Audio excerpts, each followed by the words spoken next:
Federico II, emperador del Sacro Imperio Romano Germánico, rey de Sicilia, era un hombre de insaciable curiosidad. Su mente, un laberinto de conocimiento y ambición, anhelaba desentrañar los misterios del universo. Se adentró en las ciencias, las artes y lo arcano, buscando respuestas en las estrellas y en los susurros de textos antiguos. Pero una pregunta lo consumía por encima de todas. ¿Cuál era el idioma original del hombre? El idioma hablado en el jardín del Edén, el idioma de Dios. Impulsado por esta obsesión, Federico se embarcó en una búsqueda de conocimiento que lo llevaría por un camino oscuro y trágico. Él imaginaba un mundo unido por una sola lengua pura, libre de la confusión y el conflicto de Babel. Para descubrir este idioma primordial, ideó un experimento cruel, uno que pondría a prueba los lazos mismos de la humanidad. Federico creía que los bebés, intactos por la corrupción del habla humana, poseían la clave de su búsqueda. Teorizó que si los niños se criaban en silencio absoluto, sin ninguna influencia lingüística, gravitarían naturalmente hacia el idioma original del hombre. Era una hipótesis audaz y peligrosa, una que tendría consecuencias devastadoras. En el corazón de su reino siciliano, Federico estableció un orfanato aislado, un santuario silencioso donde se desarrollaría su experimento. Seleccionó bebés de diversos orígenes, asegurándose de que no tuvieran una lengua común. Estos inocentes sujetos, separados de sus madres y de toda calidez humana, fueron puestos al cuidado de enfermeras obligadas por un voto sagrado de silencio. El orfanato se convirtió en un lugar de inquietante quietud, un marcado contraste con el vibrante mundo fuera de sus muros.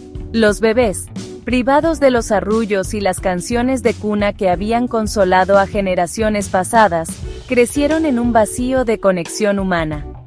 Sus llantos resonaban sin respuesta, sus risas sofocadas, sus balbuceos recibidos solo con miradas vacías. Las enfermeras, a quienes se les prohibía hablar o cantar, atendían las necesidades físicas de los bebés, pero no podían ofrecer consuelo, ni amor, ni conexión humana. Nuestros rostros, una vez grabados con calidez y compasión, se endurecieron en máscaras de indiferencia. El silencio, destinado a revelar el lenguaje de Dios, estaba asfixiando lentamente la esencia misma de la humanidad. A medida que los meses se convertían en años, Federico esperaba ansiosamente los resultados de su experimento. Visitaba el orfanato con el corazón latiéndole con anticipación, solo para encontrarse con un silencio escalofriante. Los niños, ahora pequeños, se comunicaban a través de gestos y gruñidos. Sus ojos reflejaban una profunda tristeza. No habían desarrollado ningún idioma, divino o de otro tipo. Federico se negó a aceptar la derrota. Se aferró a la creencia de que los niños estaban a punto de desentrañar los secretos del pasado. Los imaginaba hablando en lenguas, sus palabras imbuidas de sabiduría celestial. Se imaginaba a sí mismo descifrando su discurso, cerrando el abismo entre el cielo y la tierra. Pero los niños permanecieron atrapados en su mundo silencioso, sus voces silenciadas para siempre. El experimento, concebido con ambición intelectual, solo había producido angustia y desesperación.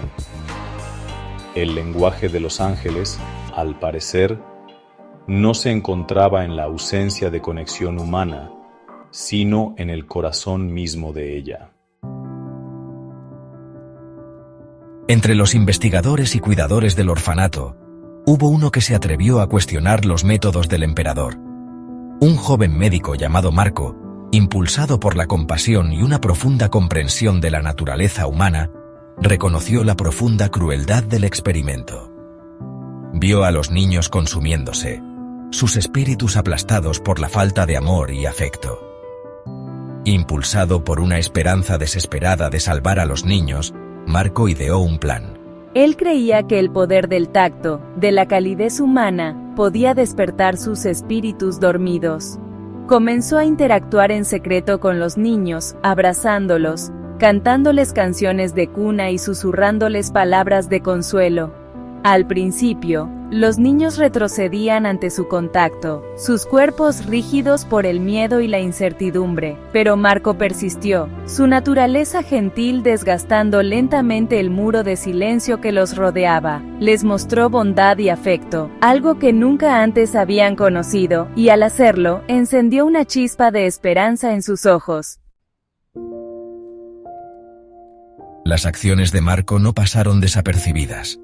La enfermera jefe, una mujer severa llamada Isabela, que se había sentido cada vez más preocupada por el experimento del emperador, descubrió sus interacciones secretas con los niños.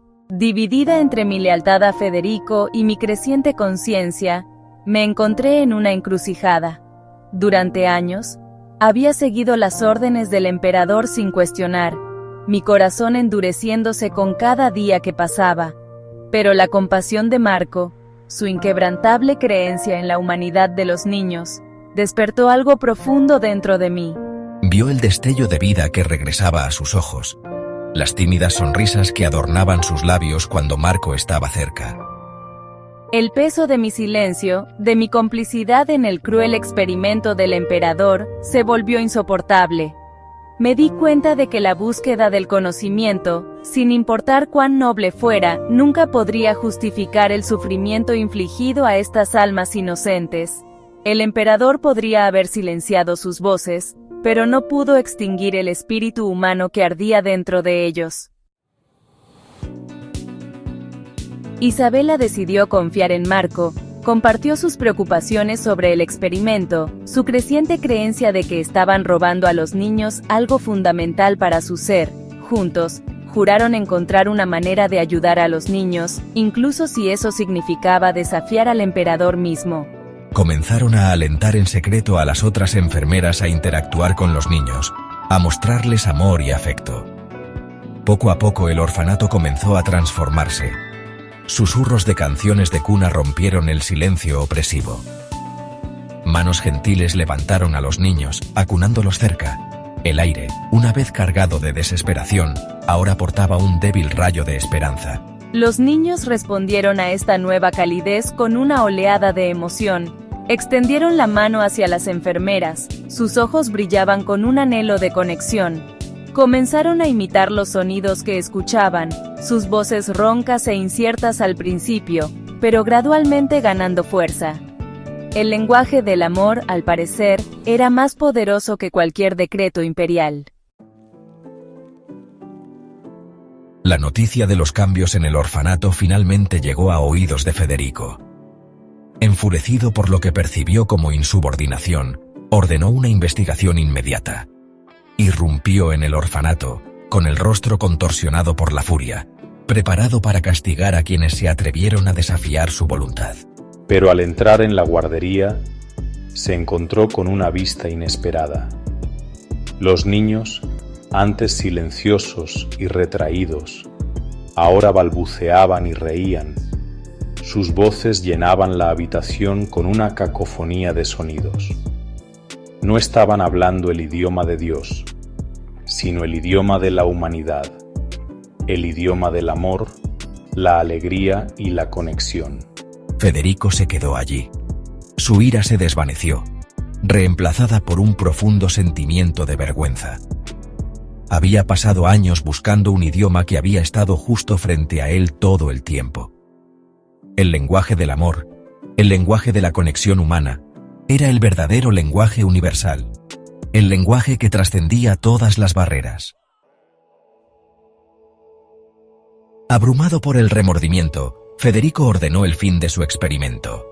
Se dio cuenta del terrible error que había cometido, del sufrimiento que había infligido a niños inocentes en nombre del conocimiento. Había tratado de desentrañar los secretos del pasado, pero no había reconocido la humanidad que existía ante sus propios ojos. Federico dedicó el resto de sus días a expiar sus pecados. Colmó a los niños de amor y afecto, brindándoles el mejor cuidado posible. Estableció escuelas y hospitales, esforzándose por crear un mundo donde el conocimiento y la compasión fueran de la mano. Pero el recuerdo de su cruel experimento continuó atormentándolo. Sabía que nunca podría borrar por completo el dolor que había causado, pero podía esforzarse por crear un mundo mejor, un mundo donde el lenguaje del amor siempre ahogara el silencio de la indiferencia. El experimento de Federico II, aunque nacido de una ambición equivocada, sirve como un recordatorio eterno del poder del amor y el afecto. Nos enseña que el verdadero conocimiento no reside en el aislamiento y el control, sino en abrazar el desordenado y hermoso tapiz de la conexión humana. El legado de los niños silenciosos perdura, no como un testimonio de la curiosidad científica, sino como una severa advertencia contra los peligros de la ambición desenfrenada y el poder perdurable del espíritu humano. Que su historia sirva como un faro de esperanza, recordándonos que, incluso en los tiempos más oscuros, el lenguaje del amor tiene el poder de sanar, unir e iluminar nuestro camino hacia adelante.